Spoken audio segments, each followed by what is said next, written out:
ભારતીય જનતા પાર્ટીના આ ભ્રષ્ટ શાસકોનો આજે એક ઉત્તમ નમૂનો જોવા મળી રહ્યો છે.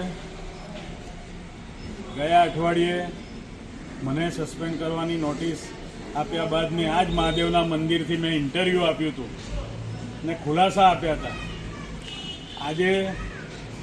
આજે તંત્ર દ્વારા કલાદર્શન 4 રસ્તા પાસે આવેલા મહાદેવના મંદિરને, મારા ઘરને અને જે વર્ષોથી 60 વર્ષથી અહીંયા ગરીબો રહે છે એ લોકોને નોટિસ આપવામાં આવી છે.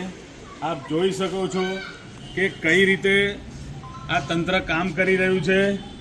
ફક્ત ને ફક્ત હરણી બોટકાંડ પીડિતોને સાથ આપવા માટે જો પાર્ટી આ પ્રકારનું કૃત્ય કરતી હોય તો ખૂબ નિંદનીય બાબત છે. આ તંત્રને હું ધ્યાન દોરીશ કે તમે મહાદેવને પણ મારી સાથે નોટિસ આપી છે કે તમારે આવનારા સમયમાં આ તમારી જે પણ તુમાખી છે, જે મગજમાં તમને સત્તાનો નશો ચડ્યો છે એ આમ ભોળાનાથ ઉતારશે એવું મારું સ્પષ્ટ માનવું છે.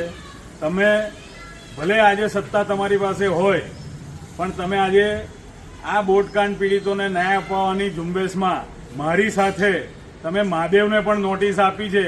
એ ખૂબ જ આવનારા દિવસમાં ભોળાનાથ મહાદેવ આ તંત્રને અને અધિકારીઓને અને આ શહેરની નેતાગીરીને સદબુદ્ધિ આપે.